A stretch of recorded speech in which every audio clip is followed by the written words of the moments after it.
This audiobook reveals a secret.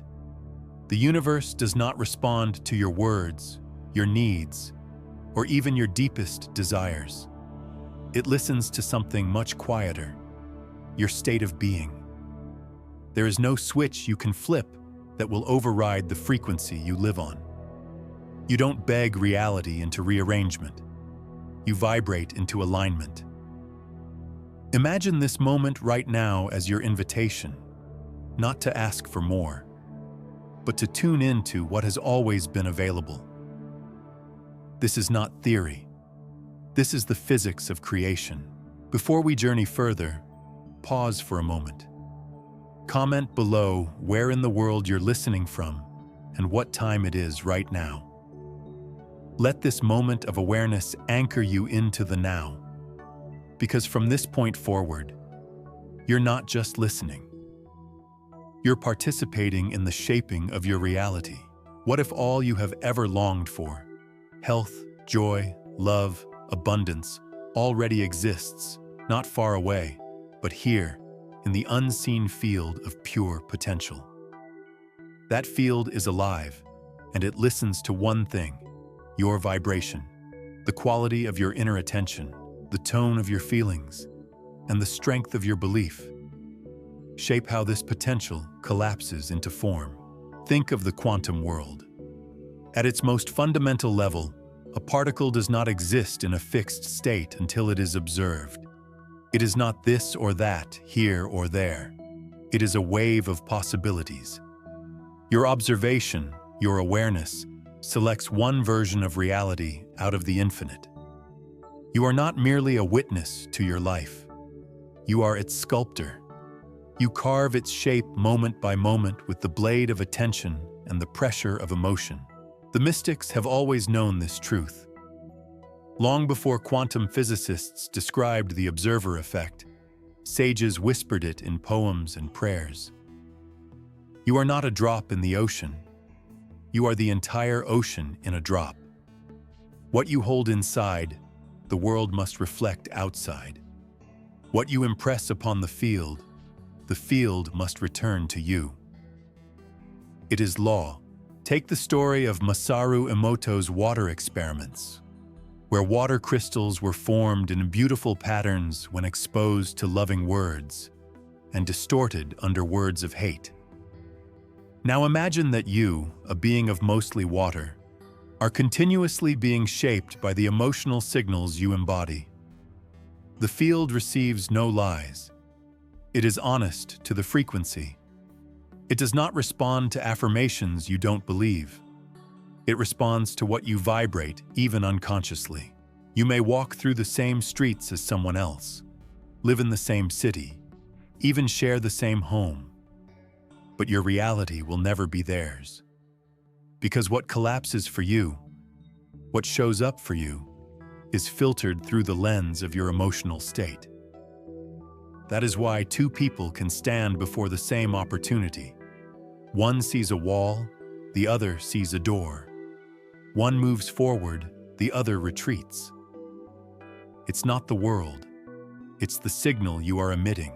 This is why all true transformation begins not with action, but with vibration. You must feel ahead of the facts. You must embody the future you choose to meet. Not tomorrow. Now. To understand this is to reclaim your responsibility, but more importantly, your power. You are not reacting to life. You are summoning it. You are not a leaf blowing in the winds of fate. You are the wind. Even your biology listens.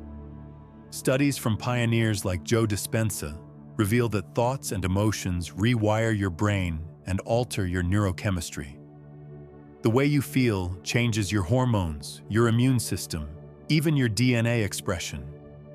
You are an instrument, and your thoughts are the tuning fork. Your emotions, they are the melody your life will sing back to you. And so, the question is not whether your prayer will be answered. The question is whether you are living in the frequency of its fulfillment. You cannot pray for abundance while feeling lack. You cannot chant about love while vibrating loneliness. The field mirrors what you are, not what you want. Let us make this clear. Feelings are not weak. They are the codes of creation. To feel is not a side effect. It is a primary cause. When you are aligned emotionally, mentally, energetically, you become magnetic. Life moves towards you. You stop chasing outcomes and start magnetizing them. Consider this. A woman once diagnosed with cancer refused to live in fear. Instead of focusing on disease, she immersed herself in the vibration of gratitude. She visualized vitality. She felt love. She honored life. Over time, without fanfare or force, her health returned. Was it a miracle? Or was it the natural consequence of a new signal collapsing a new version of her body from the field? In another case, a man with no home and no money rehearsed mentally each day the version of himself who had succeeded. He didn't just dream of it, he became it, internally, emotionally, spiritually. His world reshaped itself, not because he begged for change, but because he broadcasted a new frequency that reality had no choice but to match. You are not waiting for proof. You are creating the proof. What feels like delay is often simply feedback, a reminder that your current signal is not yet a match. When you adjust it, reality follows. Not out of pity, but out of resonance. Let that truth land in your body. Resonance. The field does not argue, it reflects. It does not wait for your struggle. It responds to your clarity. So what is your signal today? What are you rehearsing in your thoughts, radiating in your emotions, anchoring in your actions? You cannot hide your true prayer. You are always praying, through your being. Feel the weight of that. Not as a burden, but as a blessing. If life has mirrored back hardship, scarcity, or disconnection, it is not because you are cursed. It is because the song you were singing was out of tune with what you truly desired. And now you know, you can change the music. Let this section end with a quiet invitation to observe yourself with new eyes, to tune into your current frequency without judgment, and to begin choosing deliberately what signal you send, because the field is listening. It always has been. And now, so are you. In the next section, we journey deeper, not as passive listeners, but as active observers, into the truth of your consciousness and how it holds the seat of power in shaping all that follows. You are not here to react. You are here to observe, and that single distinction changes everything. Observation is not passive. It is not watching from the sidelines. It is the act of choosing. When you observe a reality, you collapse it from possibility into form. You are not at the mercy of events. You are the lens through which events take shape. Consciousness is the first cause. Before there was sound, there was silence. Before the word, there was awareness. And your awareness is not some ghost trapped inside your body. It is the architect of your world. The truth is, your brain does not create your consciousness. Your consciousness created your brain. And it is this invisible essence of you that holds the key. Every great mystic has said it. Every quantum pioneer has found it. The world you see is not out there. It is a projection of what's in here. Reality is not solid. It's a mirror. It reflects not what you say, not what you wish, but what you are aware of being. And when you understand this, the game of life transforms. You stop trying to change the mirror. You start changing the reflection. Let's be clear. You are not your thoughts. You are not your emotions. You are not even your body. You are the field of awareness in which all those things arise. Like clouds drifting across a sky, your thoughts come and go. Your feelings swell and fade. But awareness, pure awareness, is the sky itself. It does not react. It watches, it selects, it shapes. In spiritual traditions across the globe, from the silent meditation halls of Zen Buddhism to the ancient wisdom of the Upanishads, this has always been the first teaching. Become the observer. Return to the one who sees, and from that place, choose. Not out of habit, not out of fear, but out of creation. Now, science begins to confirm what mystics always knew. When your brain and heart are in a coherent state, when your thoughts and emotions align, you become a powerful broadcast tower. You send a signal into the quantum field that is not scattered, but focused. And what you send out returns to you, not randomly, but precisely. Coherent mind plus elevated emotion equals reality collapsed into form. This is not wishful thinking. This is energetic causality. When your mind is divided, half in doubt, half in hope, it sends conflicting instructions. The field responds with delay, with confusion. But when you are unified, when your thoughts, feelings, and identity sing the same song, the universe has no choice but to echo it back. Imagine a young athlete, not the favorite to win. Every day, he visualizes standing on the podium, gold medal around his neck. He feels the anthem, hears the crowd, breathes in the pride. And when the day arrives, something unexpected happens. He performs beyond his limits. He becomes what he rehearsed. He collapses the future into the now. Not because he was lucky, but because he was aligned. Your mind is not a moviegoer. It is the projector. Whatever film you load, it plays. If you feed it fear, it casts shadows. If you feed it faith, it casts miracles. And here's the paradox. You are not even the projector. You are the one choosing which film to show. You are the observer behind the machine. So, pause here. Ask yourself, what film are you playing on the screen of your life? What thoughts loop most often? What feelings flood your system when you're not paying attention? Because that default setting, that emotional baseline, is your real prayer. To live unconsciously is to collapse reality by accident. You let old wounds run the show. You recycle inherited beliefs. You collapse the same story again and again. But to live consciously is to write a new script, to choose thoughts like seeds, to plant feelings like colors on a canvas. You are not stuck. You are sculpting a story to remember. A woman who had always struggled with money realized her thoughts were always echoing scarcity. Even when she tried affirmations, her heart whispered fear. She decided to become the observer. Each time lack surfaced, she didn't judge it. She noticed it. She spoke gently to it. And then she chose again. Gratitude for what she had. Joy for what was coming. Her life did not change overnight. But within months, her energy shifted. Doors opened. Opportunities flowed. She hadn't chased success. She had become someone success was drawn to. That is the power of observation. Not just seeing what is, but selecting what will be. And this requires vigilance. Not tension, not stress, but presence. The willingness to notice where you are and gently shift toward where you wish to be. Because the field is pliable, it is dynamic, it bends, and it bends to you.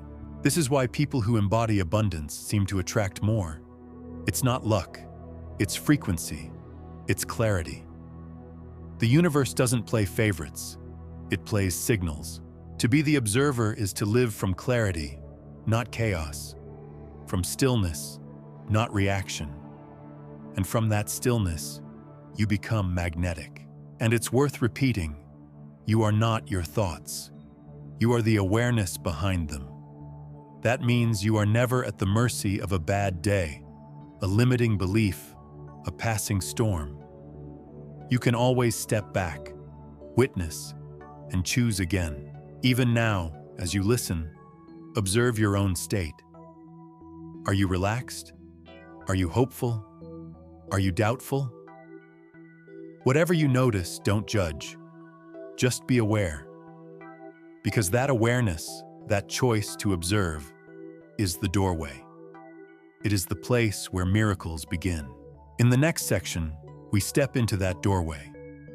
We leave behind the old model of prayer as supplication and enter into a new model, prayer as embodiment. Not asking for the wish, but becoming the wish fulfilled. There is a kind of prayer the world has forgotten. Not the kind whispered in desperation.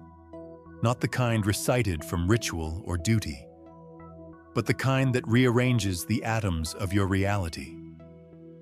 It does not rise from trembling words. It flows from a steady state of being. This is not the prayer of a beggar. This is the quiet authority of a creator. You've been taught to ask. You were raised to believe that prayer is a reaching, a pleading, a petition to something greater. But what if the greater listens not to your voice, but to your vibration? What if the field, the very structure of reality, responds not to your request, but to your embodiment? Neville Goddard called this assuming the feeling of the wish fulfilled.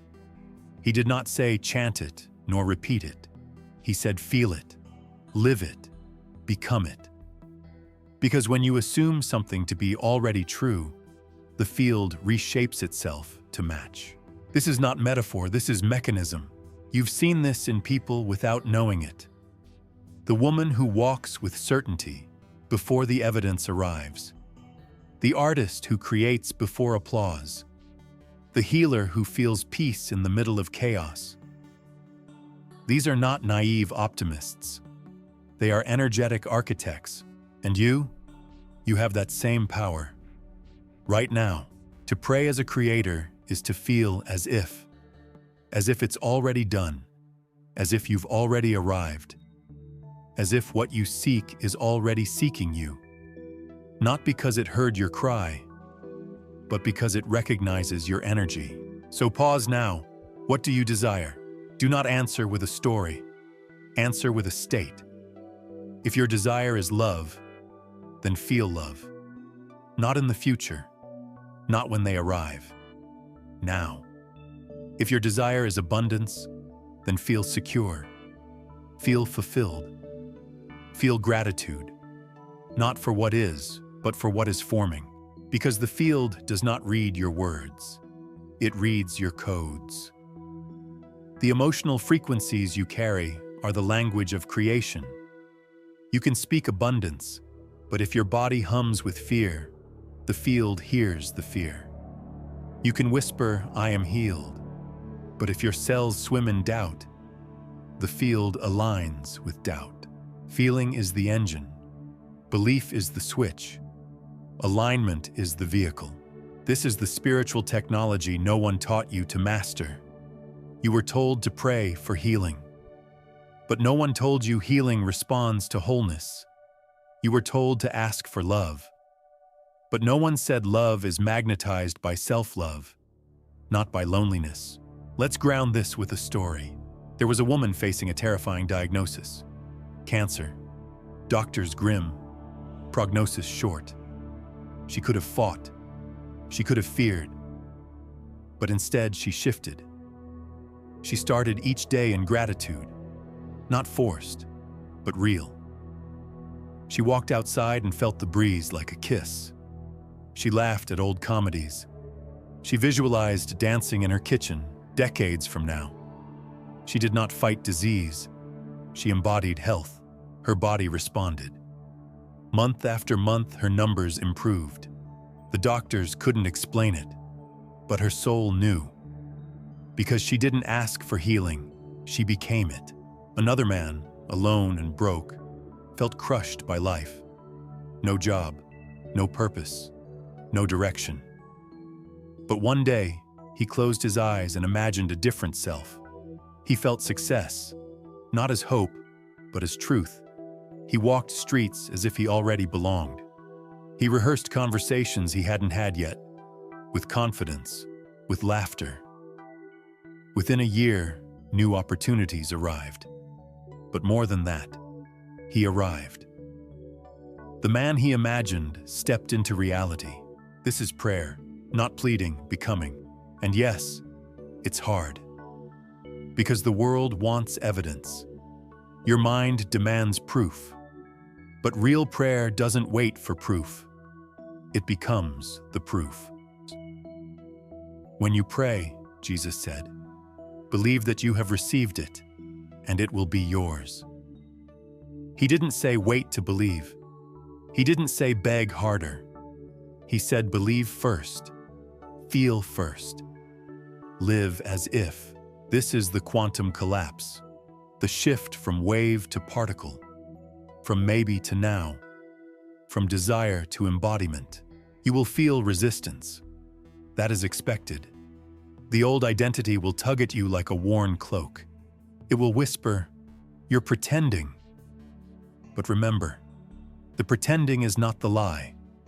The old limitation was. And when you pretend long enough with truth in your heart, you stop pretending. You become. This is not delusion. It is design. Prayer is not about moving heaven. It is about moving you into alignment, into coherence, into yes. And that yes becomes your orbit. It bends reality to your shape. Try this.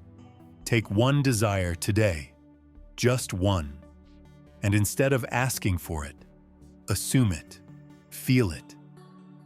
If it were already here, how would your shoulders relax? How would you speak to others? How would you walk into a room? Then do that. Not because you're trying to trick the world, but because you're training the field. The field is not watching your lips. It is listening to your signal. And remember, you cannot fake frequency, you can only align. So give yourself fully to the state, not as an act of faith, but as an act of causality. Because when the signal is clean, the field responds with precision. This is how miracles occur, not by defying laws, but by embodying them. Let your body be the first place the prayer manifests. Let your chest expand with knowing. Let your breath slow. Let your cells remember what joy feels like. That is the moment it begins. Not when you see it, but when you feel it. And if doubt returns, don't resist it. Observe it, and gently return to the state. Prayer is not a one-time act. It is a rhythm, a return, a remembering. You are not reaching. You are revealing. You are not empty. You are aligning. Let this section settle into you like a new pulse.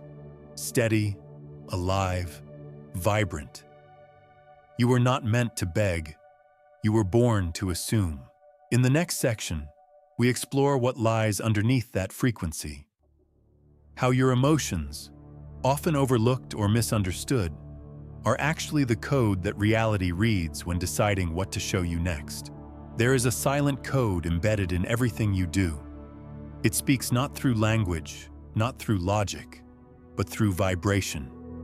It is the emotional signature you carry into every room, every thought, every breath. And the field listens. It reads not your goals or your vision board, but your frequency. Emotion is energy in motion. That's not a metaphor, it's a fact. Every feeling you experience sends a wave, and that wave informs the shape of your life. This is why two people can speak the same affirmation, "I am worthy," and get radically different results. Because one says it while vibrating shame. The other says it while vibrating certainty. And the field does not respond to the sentence. It responds to the signal.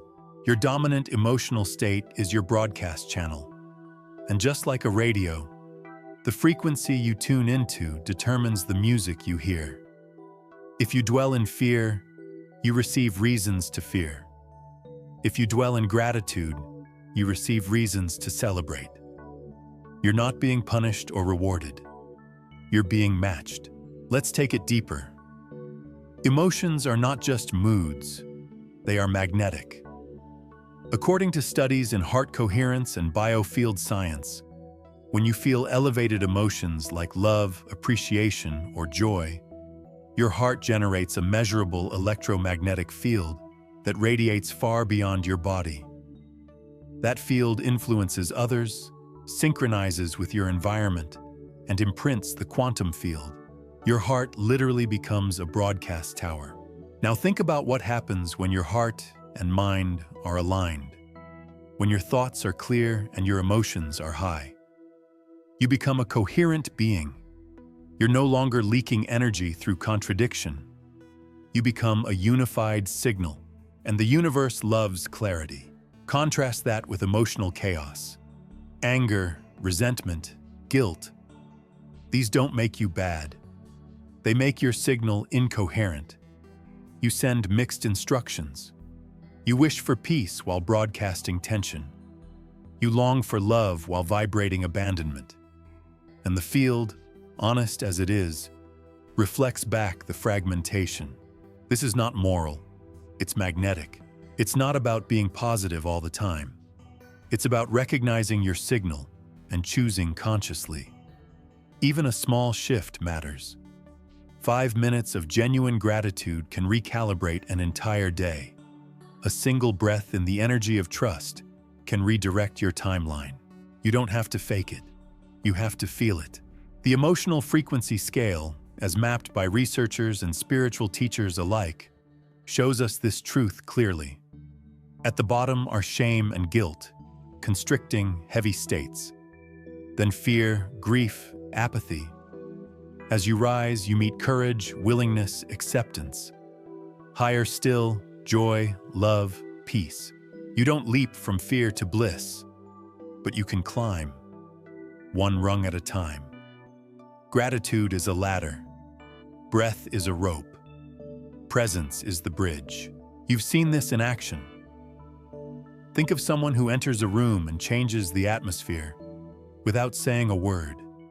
They radiate warmth, calm, safety. Why?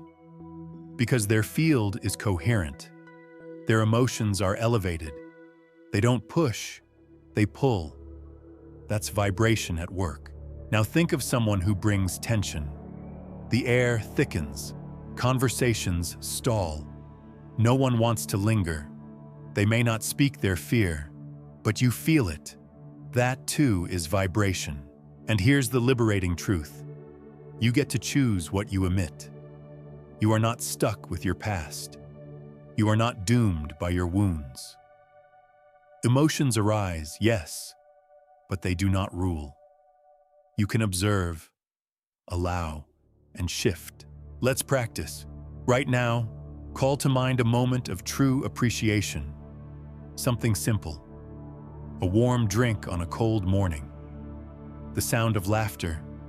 The stillness before sunrise. Let that memory fill your awareness.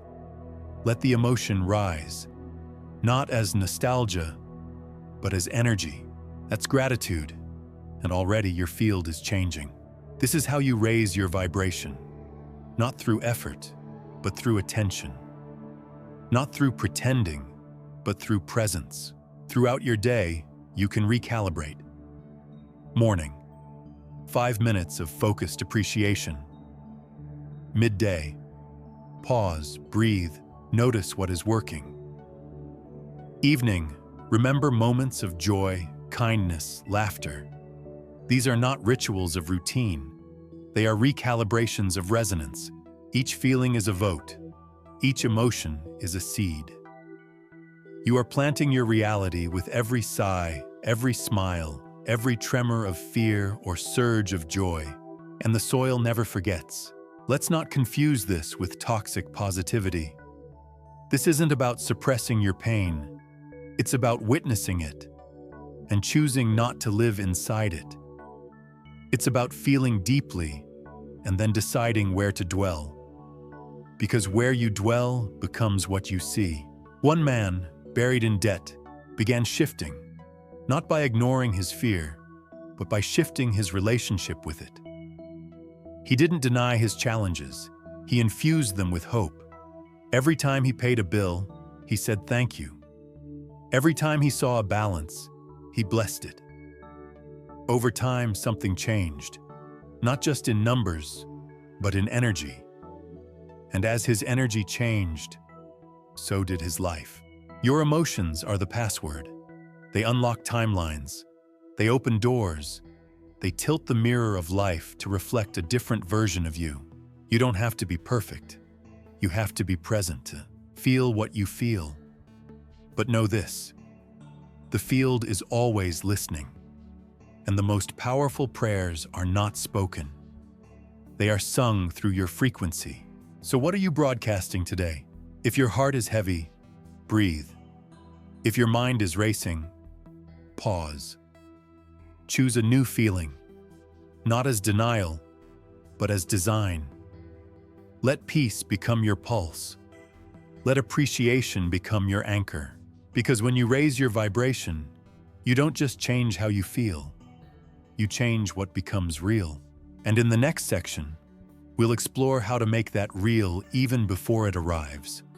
How mental rehearsal can turn invisible hopes into embodied truth. Before anything becomes real in your life, it becomes real in your mind. Before it arrives in form, it arrives in frequency. And the act of bringing it into being, before the world gives you permission, is the essence of mental rehearsal. Most people rehearse unconsciously. They rehearse worry. They imagine worst-case scenarios, and their body believes them. The heart races, muscles tense, chemistry shifts. The body doesn't wait for the event. It responds to the thought. It responds to the emotional rehearsal. But what if you use that same mechanism deliberately? Mental rehearsal is not idle daydreaming. It is a living act of alignment. It is stepping into the version of you that already holds the result you seek and practicing their energy. It is not fantasy.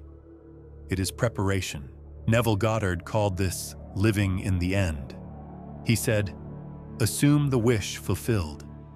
Feel it as if it's already yours, so fully that the desire fades, because you have already become the version of yourself who no longer desires.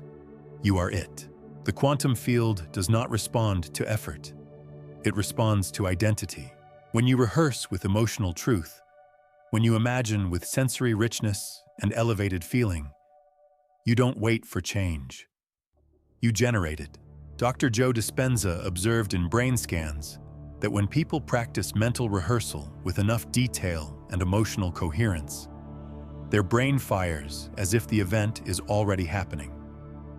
The body produces chemicals as if it were real. The heart's magnetic field expands. The energy signature shifts. You begin to embody the future before it arrives, and the future responds. Take the story of a man who had long dreamed of becoming a best-selling author. Every morning, before the noise of the world invaded, he closed his eyes and imagined it, not from the outside, from within. He saw his book in his hands. He heard the congratulations. He felt the joy. And he let his whole being rest in that truth. He didn't beg, he became. Within months, synchronicities emerged. Invitations arrived. The book gained momentum. And the scene he had rehearsed over and over became his life. Why did it work? Because reality follows resonance. What you feel as real becomes real. Mental rehearsal works by refining three things: focus, emotion, and identity. Focus is what you see in your mind. The clearer the image, the stronger the imprint. Don't imagine success in vague terms. Picture the scene, the sounds, the texture of the moment. Where are you standing? Who's with you? What are you touching? Emotion is the voltage, the fuel. Without elevated emotion, the signal is weak.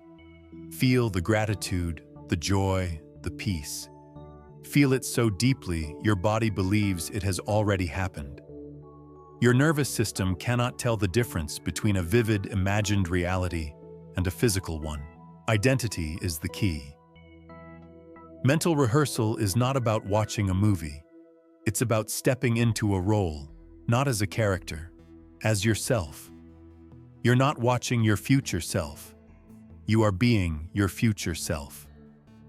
The more often you wear the energy of that identity, the more naturally it fits. Let's talk about mistakes. Many try mental rehearsal and say, it didn't work. But often, they were only daydreaming, disconnected from emotion. Or they were rehearsing while focusing on absence, imagining the desire, but feeling the lack. The field does not respond to what you say you want. It responds to what you feel you have. Inconsistency is another trap. A few sporadic rehearsals are not enough to collapse a probability into form. But daily immersion, that's how you bend time. Let this be your guide. 1. Choose one scene. Make it specific. Not the getting, but the being. Instead of picturing winning the lottery, imagine the feeling of freedom, generosity, or purpose that would follow. Picture signing a contract, laughing at your new job, holding hands with your partner. 2. Engage your senses. What colors surround you?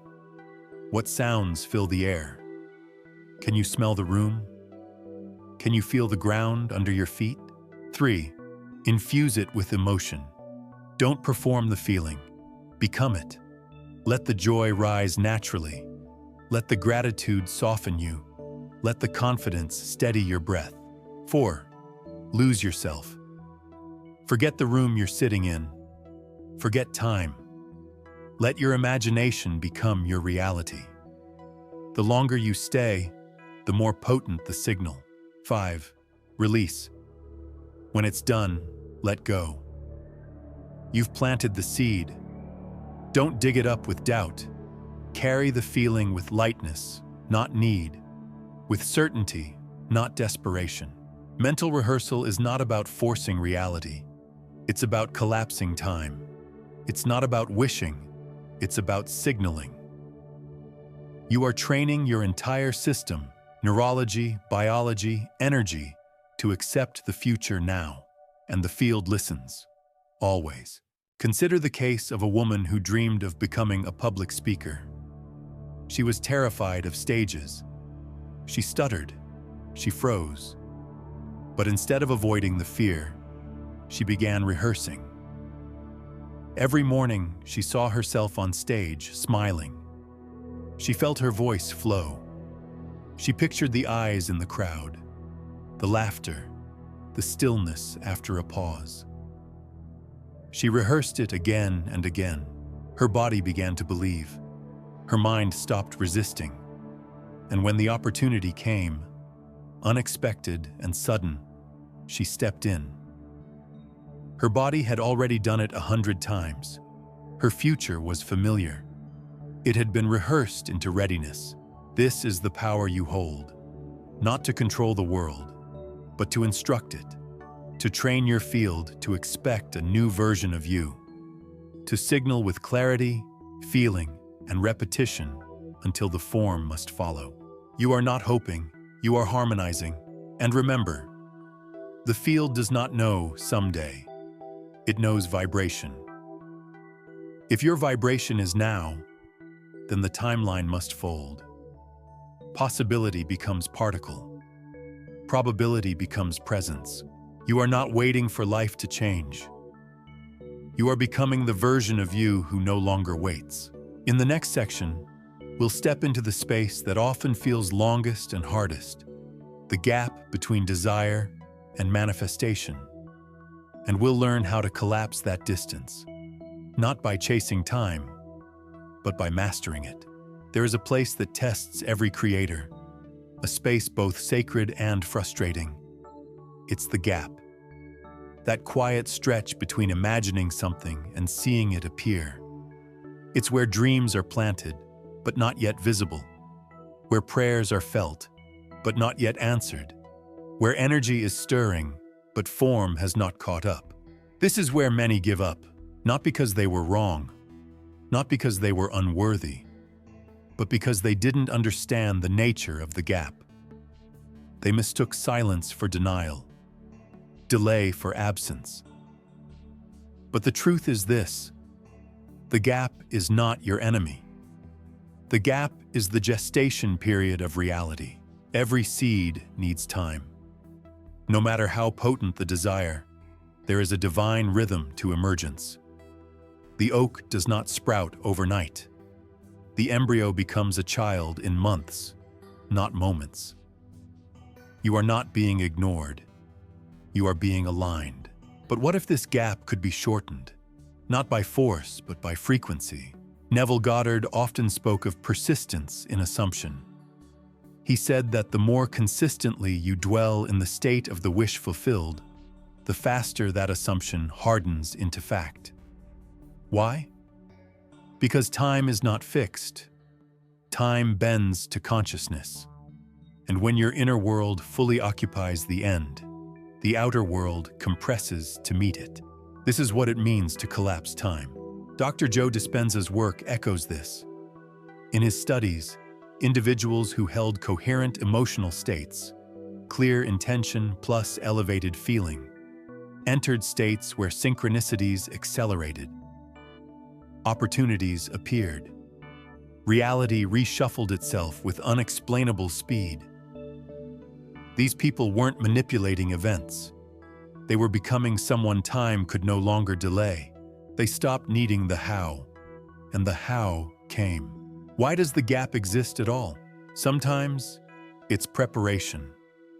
You must become the person who naturally lives the reality you seek. If you don't embody that version yet, the manifestation would feel foreign. You might sabotage it, or fear it, or not recognize it when it arrives. Sometimes it's alignment. The field is orchestrating unseen variables, people, resources, timing, so the arrival fits perfectly. If it came too early, it would collapse. If it came too late, it would be missed. So it comes when it must, on the rhythm of your becoming. And often, the gap is there to surface resistance. Old patterns, limiting beliefs, unconscious doubts, they rise in the waiting, not to hurt you, but to be seen, released, integrated. The gap is the mirror, showing you who you still think you are, so you can choose again. There was a woman who dreamed of her ideal home. For months, she mentally rehearsed it, the layout, the garden, the laughter inside. But nothing changed physically. Doubt began to creep in. Yet instead of giving up, she deepened the feeling. She let the state of already having saturate her day. She spoke from it, walked in it, decorated her current space as though it were the new one. Then it happened. Out of nowhere, an acquaintance mentioned a home not yet listed. The price, the location, the timing, perfect. She moved in within weeks. The gap was never the problem. It was the bridge. So how do you walk that bridge with grace? First, live in the end daily. Not as escape, but as embodiment. Let it be your state, not your struggle. Feel the reality until it becomes more familiar than the absence. Second, release the how. The conscious mind will obsess over logistics, but manifestation is not a puzzle. It's a magnetic process. Trust that the field sees pathways your logic cannot. It connects dots you didn't know existed. Third, bless the waiting. The waiting is not emptiness, it's richness. A seed in the soil is not doing nothing. It is gathering intelligence, building roots, maturing in the invisible. Do the same. Use the gap to deepen your belief, not abandon it. Fourth, neutralize time pressure. Every time you think it's taking too long, you emit the frequency of absence, and the field matches it. Instead, say, "It is already mine. Time is aligning." Let that be your rhythm. Fifth, detach while remaining certain. This is the paradox. You must fully feel it's done, while being okay if it takes time. This is not indifference. It's mastery. Desire without desperation. Faith without friction. The soul understands this. The mind resists it. Because the soul knows time is not a line. It's a spiral. And the moment your vibration matches your vision, the spiral collapses into now. Let's bring this home with a real story. A young musician dreamed of playing on world stages. But for years, nothing moved. She kept rehearsing, not just music, but the feeling of being heard, seen, celebrated. She played small shows with the same energy she imagined in stadiums. She visualized sound checks, standing ovations, travel bags. For 2 years, nothing major changed. But then, in 1 month, everything shifted. A producer heard her at a local cafe. One introduction led to another. Within months, she was on tour. She hadn't chased fame, she'd harmonized with it. You are not waiting for the thing. The thing is waiting for you, waiting for your vibration to match, waiting for your certainty to settle, waiting for you to stop checking the clock and start living in timelessness. That's the art of collapsing time. Not by speeding up the world, but by slowing down the noise inside you, by returning again and again to the end, until the end becomes now.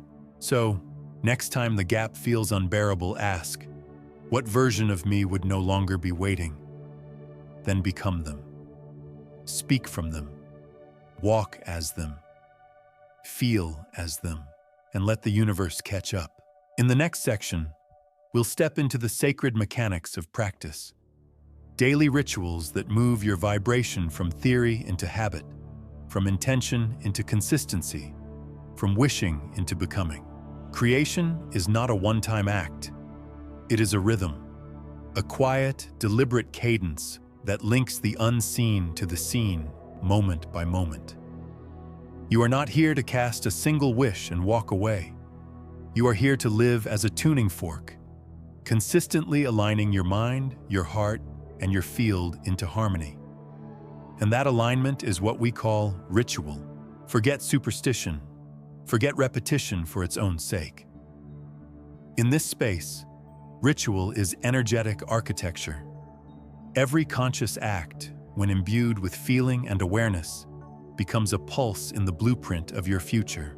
Quantum prayer is not about pleading, it's about participation. And the daily rituals you perform are not mere habits. They are signal calibration tools. Each one helps you practice becoming the version of yourself who already lives the reality you seek. Let's begin with morning. 1. Morning alignment. The hour of becoming.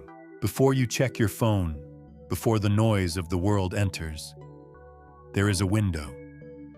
A still, fertile silence. Use it. Close your eyes. Feel into the version of you that already lives the fulfilled reality. If your desire is abundance, feel that security in your breath. If your desire is love, feel the warmth in your chest. Smile, not because you're asking, but because you're remembering.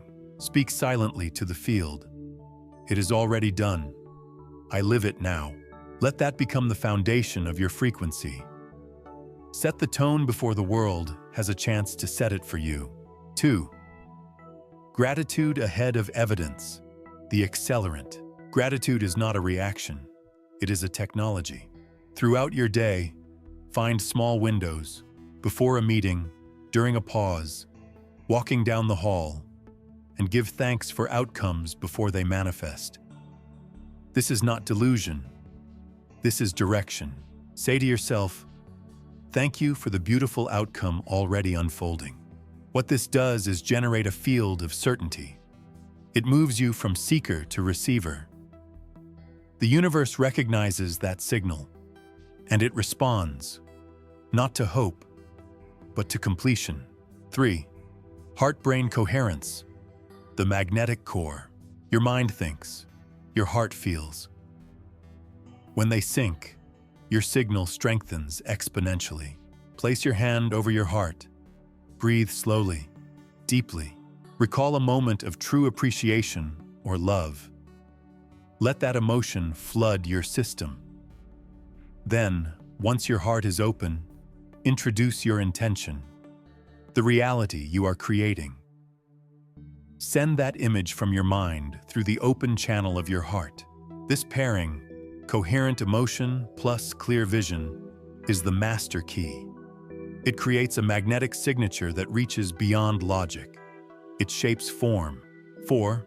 Evening surrender, the release. Just before sleep, your brain enters the theta state, a deeply impressionable zone. This is where reality seeds are planted. Close your eyes and visualize 1 or 2 scenes from your fulfilled life.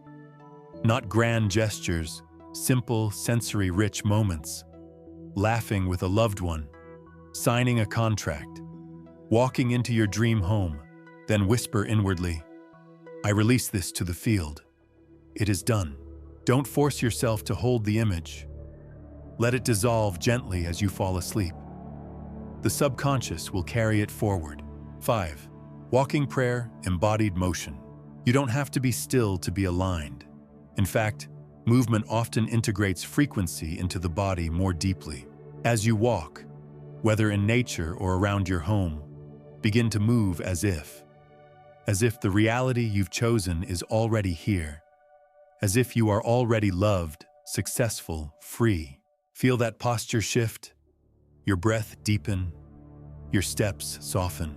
You don't need others to see it. The field does. Now let's ground this with a story. A woman longed for love. Not just any love, but a deep, soul-connected partnership. But years of pain had layered her with doubt. She began a quiet practice. Each morning, she visualized being with her future partner. Not just their face, but the feeling, the safety, the playfulness, the conversations at dinner, the laughter under the covers. At night, she blessed the unseen. "Thank you for the love already finding me." She also walked differently. She wore her joy, not for others, for herself. She smiled more, not out of force, but because she had already chosen the state. Within months, she met someone. But it wasn't chance. It was match. Their connection felt instantly familiar. Why? Because she had already lived it. Not physically, vibrationally. She didn't find love. She became love. And love found her. This is the essence of ritual. Not repetition, but resonance. Each practice becomes a sculpting tool. You are chipping away doubt, shaping coherence, polishing identity. The more often you step into the state, the more familiar it becomes, the more natural. Until the ritual is no longer something you do, it is who you are. Let this truth settle. You are not performing magic. You are practicing alignment. And the field does not ignore consistency. It requires it. If you rehearse fear, the field reflects it. If you rehearse peace, the field bends around it. You don't have to be perfect. You have to be persistent. You don't have to force belief. You have to return to it again and again until it becomes your ground.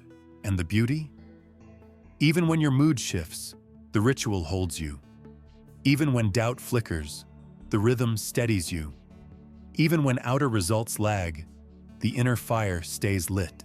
You are not trying to convince the universe. You are tuning yourself.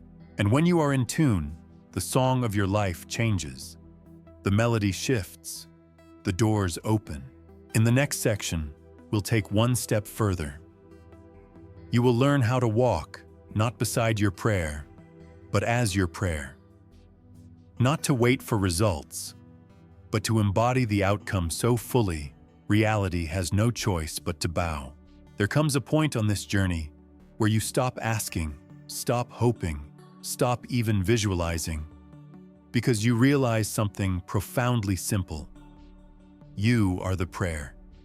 Your very being, your breath, your walk, your tone, your gaze, they are all transmissions. You are not sending a signal to the universe. You are the signal. This is no longer about tools. It's not about trying. It's about transformation. To live as the prayer is to become the answer, the living embodiment of the reality you once desired. It's no longer a concept you return to during meditation. It's the atmosphere you carry moment to moment. This is the end of separation. You are no longer someone who wants love. You are someone who lives as love. You are not someone wishing for abundance. You are abundance in motion. The future is no longer over there. It is here, in your gestures, your speech, your posture. The field cannot resist this level of congruence. Let's be clear. Living as the prayer does not mean pretending. It does not mean forcing. It means embodying, completely and honestly, the frequency of your fulfilled state. You don't wait for your health to improve before feeling whole. You feel whole, and your biology begins to respond. You don't wait for external validation to feel worthy. You become the one who already knows, because the mirror of reality is not moved by words. It bends to being. Consider a man who struggled financially for decades.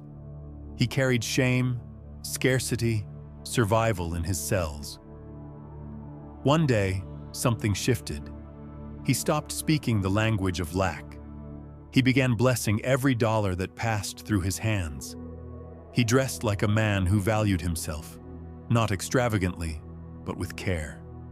He walked as if wealth had already chosen him, and wealth did. Opportunities began to surface. Clients arrived. Offers came unexpectedly, but none of it was luck. He didn't manifest money. He manifested a self who no longer vibrated poverty. The outer reality merely caught up. That is living as the prayer. It's no longer about whether the desire arrives, because in your system, it already has. And yes, this level of congruence takes vigilance. You'll still face moments of doubt. You'll still feel the pull of old stories. But the key is not to resist them. It's to recognize them and return. Return to the state. Return to the version of you that already lives in completion. That version is always accessible. It's never lost. It's just a shift in frequency away. To make this real, practice micro-alignment throughout the day. Ask, right now, am I vibrating as the cause or reacting as the effect? If you're reacting, pause. Shift. Speak from fulfillment. Breathe as if you already received. Walk like the outcome is no longer in question. In the evening, reflect gently, not to judge, but to attune. Where did I live as the prayer today? Where did I revert to waiting? Simply notice. Awareness is refinement. Remember this. In ancient spiritual traditions, it was said that creation is already finished. All possibilities exist. You are not generating outcomes. You are selecting timelines, and your emotional identity is the selector. You don't need to beg the universe. You don't need to bargain. You only need to become the vibrational address of what you seek. That address is not found in a vision board. It's found in your nervous system. And the moment your signal matches the location of the reality you want, it appears. Because it was never far. It was only waiting for you to arrive. So how do you stay in this state? It's simpler than you think. You don't hold it with effort. You return to it with devotion. just like breath, just like heartbeat. Let every mundane act become sacred. Pour your tea as if it's a ritual of wealth. Greet strangers as if you are already surrounded by love. Choose your words as if they shape worlds, because they do. This is not about performance, it's about presence. When you embody your prayer, you don't need proof. Your body becomes the evidence. Your tone becomes the prophecy. You walk into rooms and shift the air, not because of what you say, but because of who you are being. The shift is no longer external, it is existential. A woman once told her story of embodying her dream career. For months, she applied to jobs, waited on emails, chased offers. Nothing moved. Then she stopped applying and started aligning. Each morning, she dressed as if she were already in her new role. She spoke to herself as if she were already respected. She organized her time as if she were already booked. Weeks later, she received a call, an offer from a firm she hadn't even applied to. They had found her through someone who just liked her energy. That is how reality bends. Not to resumes, but to resonance. You are not here to chase your future. You are here to anchor it. And you do that not by talking about it, not by waiting for signs, but by walking as the sign.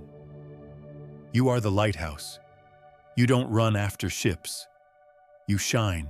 Let that image stay with you. You are not praying anymore. You are the prayer. You are not asking for miracles. You are becoming the one miracle's orbit. So breathe. Relax your shoulders. Feel the weight of trying begin to dissolve. You don't need to reach anymore. You've arrived. In the next section, we'll step deeper into how your emotional resonance, the code you emit in every silent moment, shapes your reality faster than words ever could. There is a code more ancient than language, more precise than mathematics, and more creative than any spoken prayer. It is not carved in stone or recorded in scripture. It lives in you, vibrates through you, and surrounds you in every moment. That code is emotion. Emotions are not just experiences, they are instructions. And the universe, this infinite, intelligent field of potential, doesn't hear what you say. It feels what you vibrate. You may say you want abundance, but if your body is contracted in fear, if your chest tightens with anxiety, if your breath is shallow with worry, the message the field receives is lack. And the field always responds with honesty. It gives you more of what you are, not what you ask for. This is not punishment, it's precision. Emotion is frequency in motion. The way you feel shapes the wave you emit, and that wave collapses into form. High-frequency emotions like gratitude, joy, and love generate coherence, an aligned, powerful broadcast that pulls potential towards you. Low-frequency emotions like guilt, shame, and resentment produce distortion, mixed signals that delay or repel your desires. Think of a radio station. You can't tune into a jazz frequency and expect to hear classical. Likewise, you can't vibrate frustration and expect peace to show up. The station you broadcast is the reality you receive. This is why emotional mastery isn't about suppression, it's about selection. You don't reject emotions, you become aware of them and choose intentionally where to dwell. There's a simple way to understand the emotional frequency scale. At the bottom, shame, guilt, apathy. Heavy, contracting, immobilizing. Rising upward, fear, anger, frustration. Movement begins, but still chaotic. At center, courage, neutrality, acceptance. The first stable platform. Ascending further, gratitude, joy, love. Expansive, magnetic, creative. Your goal is not to leap from fear to bliss. Your goal is to climb steadily. One step, one breath, one choice at a time. How? through conscious cultivation. Each morning, you can open your frequency like a flower. 5 minutes of genuine gratitude, not for what is, but for what is forming, shifts your entire field. Your heart expands. Your signal strengthens. Throughout the day, use moments of stress as portals. Pause. Breathe. Ask, what emotion am I rehearsing right now? Then choose again. Don't fake it, but find something true. Appreciation for the breath, warmth in your hands, beauty in what's working. Each evening, replay the scenes of joy from your day. Let your body re-feel them. The brain doesn't know the difference between memory and moment, and the field doesn't either. It just reads the frequency. Now understand this deeply. You are not punished for negative emotion. You are simply matched. The field doesn't judge. It reflects. So guilt is not required. Shame is not useful. Only awareness is needed. Let go of the idea that emotion is reactive. Begin to see it as creative. Your emotional state is not a side effect. It is a signal. It's not what happens because of your life. It's what shapes your life. Let's bring it alive with a story. There was a woman who seemed to live under a cloud. No matter what job she took, conflict followed. No matter who she dated, betrayal surfaced. But one day, in a moment of stillness, she realized something. Her dominant emotional tone was distrust. Not because of the world, but because of what she kept rehearsing internally. She didn't try to erase the past. She began small. Each morning, she practiced trust. Trust in her breath, in timing, in herself. She looked for evidence of safety. The smile from a stranger, the sun on her face. She built a new emotional muscle, and slowly, the cloud began to lift. Relationships softened. Work environments improved. She didn't change the world. She changed her code. Now, imagine doing this on purpose, not occasionally, but deliberately. Imagine walking into each day as an emotional sculptor. What would you carve? If you want peace, rehearse it now. In your breath, in your shoulders, in how you enter rooms. If you want abundance, generate it now. In how you give, how you appreciate, how you see value in the small. If you want love, vibrate it now. Not waiting for someone else to confirm it, but letting it rise unprompted from your own center. This is not pretending. This is preceding. Because in this quantum architecture, feeling comes before seeing. Emotion is the builder. Form follows. Even science confirms it. The HeartMath Institute found that elevated emotions, gratitude, love, joy, generate a powerful, coherent electromagnetic field that impacts not just your body, but the world around you. Your energy changes the room. It influences others. It creates ripple effects far beyond what logic would expect. So if you want to change your life, don't chase outcomes. Change your emotional baseline. This is your true wealth, not your possessions, not your accomplishments, but the emotional environment you live in every day. You don't need a breakthrough. You need a resonance shift. Let's practice right now. Close your eyes. Think of a moment when you felt completely at peace. Not ecstasy, just deep, anchored peace. Breathe into it. Let it return. Let it spread. Now imagine making this your new default. Not a peak, but your home. And every time you lose it, you don't fall. You reset. Like tuning an instrument. Like returning to center. Because this is not about holding perfection. It's about returning to presence. The field doesn't demand flawlessness. It honors honesty. It mirrors consistency. So feel your way there. Feel like someone who is already held, already loved, already enough. Because when you change the signal, you change the story. And in the next section, we step fully into that new story. The frequency of fulfillment itself. Not as something you hope to earn, but as the natural echo of who you've dared to become. Fulfillment is not something you achieve. It is something you allow. It is not the final destination of a long and difficult road. It is the frequency you broadcast long before the evidence arrives. Most people believe they'll feel fulfilled after the manifestation, after the relationship, after the money, after the success. But in this universe governed by resonance, it doesn't work that way. You don't wait for fulfillment, you embody it. And when you do, reality aligns. This isn't philosophy, it's physics. The quantum field does not organize itself based on your effort. It organizes itself around your energetic identity, the version of you that you consistently live from.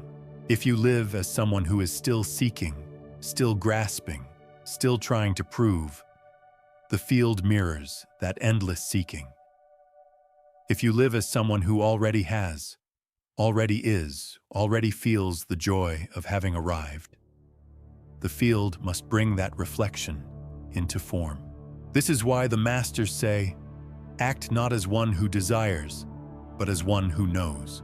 Let that sink in. Not as one who desires, but one who knows.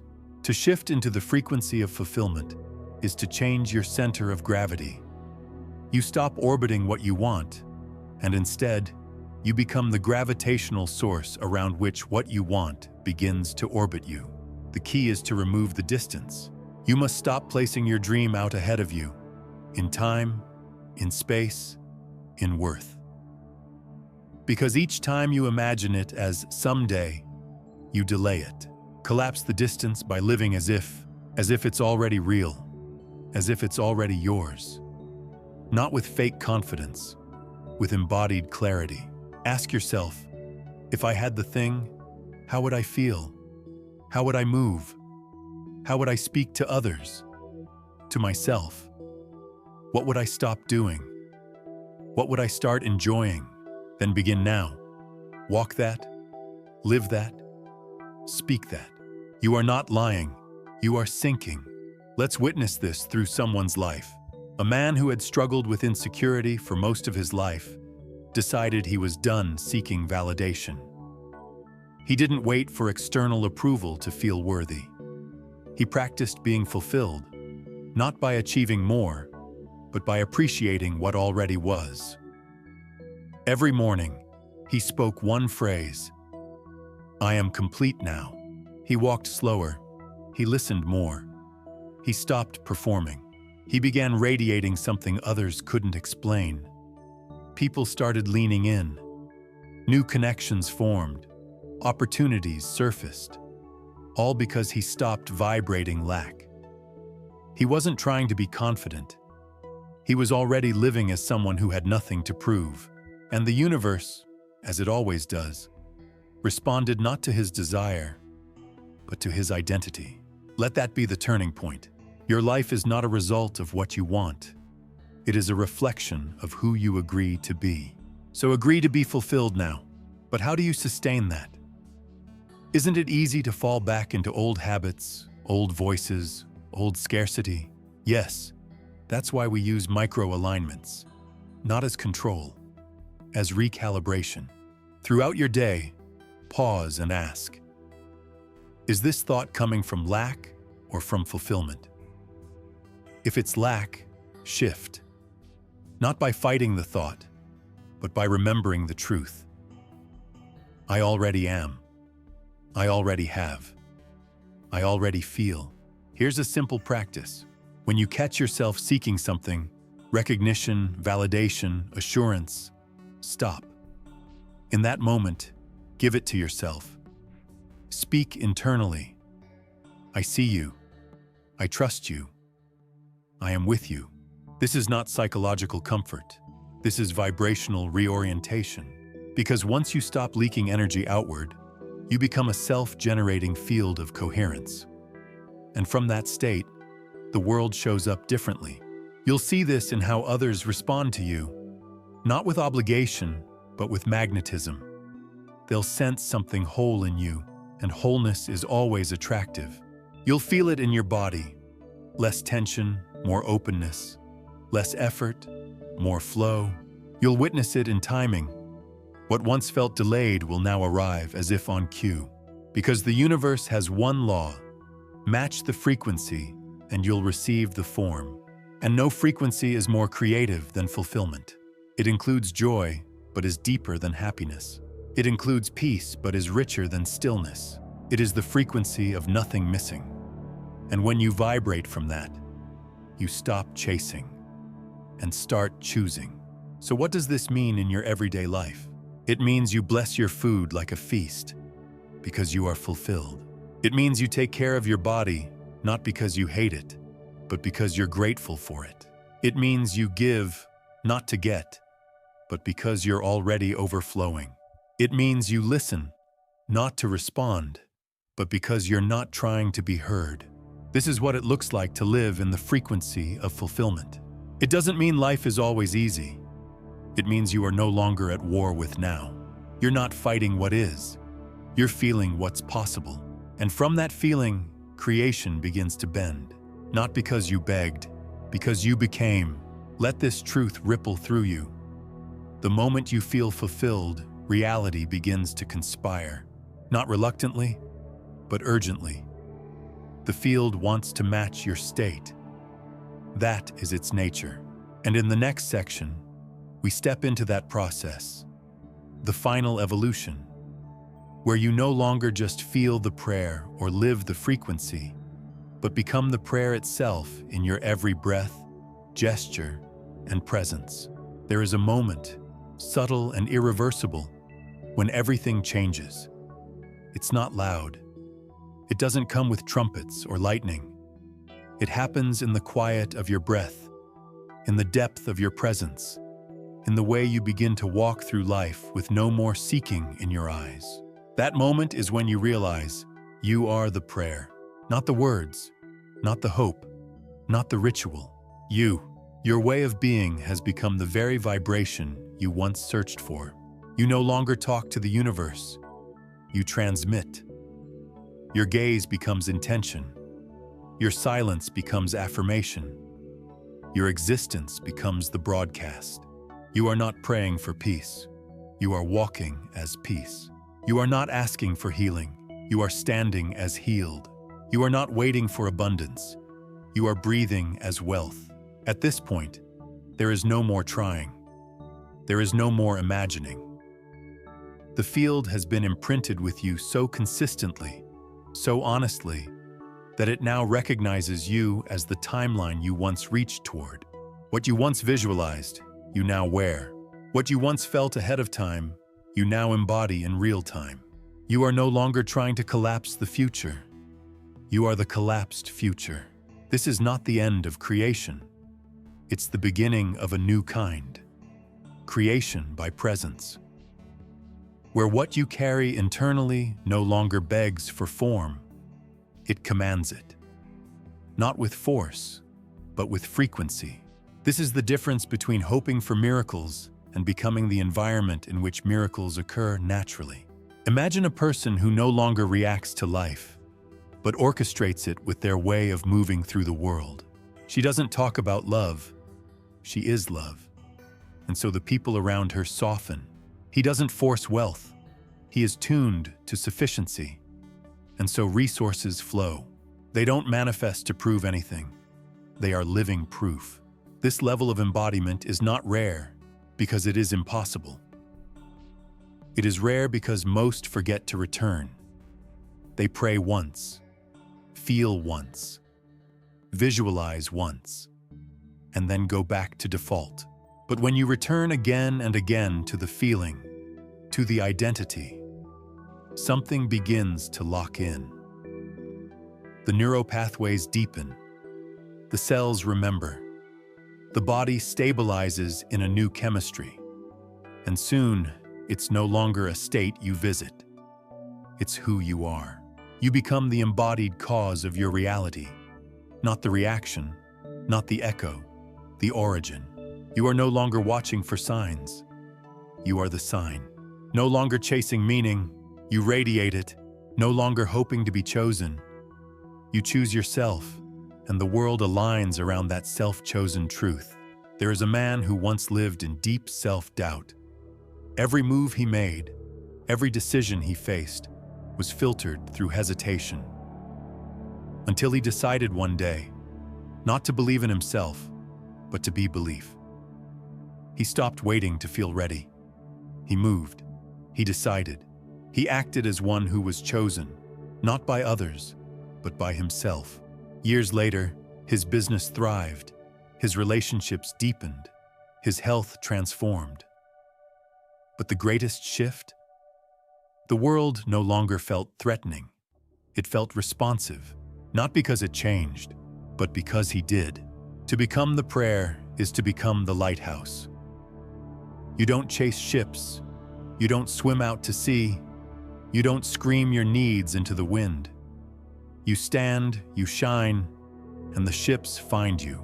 You become the vibrational landmark that destiny recognizes. You don't have to prove your worthiness. Your vibration is your proof. You don't need to explain your journey. Your presence is the message. You don't even need to predict what's next. Your state of being writes the future without words. And this is not something reserved for mystics. This is your right, your design, your original setting. You came into this life already calibrated for resonance. The world taught you to forget. But you, right now, are remembering. And from this remembrance comes a new kind of clarity. You no longer need to hustle to attract. You no longer need to suffer to grow. You no longer need to seek to find. You are no longer asking when it will come. You are asking how much more fully you can embody it now. And in that question, that lived inquiry, you will find that reality rushes in to meet you. Not because it's responding to your effort, but because it's mirroring your emission. You are no longer the traveler. You are the terrain. No longer the seeker. You are the source. No longer the prayerful. You are the prayer embodied. So now, stand as that. Breathe as that. Speak as that. And reality, ever faithful, will echo back the tone you choose to carry. This is where the path turns inward and upward at once. Not toward another technique, not toward another practice, but toward a state of being that no longer wavers. You are not broken. You are not behind. You are not too late. You are the spark that reality has been waiting for. The answer to the question the universe asked long before your birth. What happens when a soul remembers its power? And now, you remember. You are not here to hope. You are here to know. You are not here to ask. You are here to become. You are not here to escape life. You are here to animate it with your presence. So step forward with eyes that see beneath the veil. Speak words that carry the weight of knowing. Touch the world with hands that no longer reach, but create. You are the prayer, not spoken, but lived. You are the vibration, not declared, but transmitted. You are the miracle, not requested, but realized. Let your life no longer be a waiting room. Let it be the altar. Let every act, every choice, every moment be a silent yes to the truth of your being. Because when you walk in alignment, when you breathe from fullness, when you exist as resonance, time bends, doors open, the field bows, and reality, loyal as ever, responds, not with pity, but with precision, not with chance, but with certainty. It doesn't have a choice, because now you've remembered who you are. You are the prayer,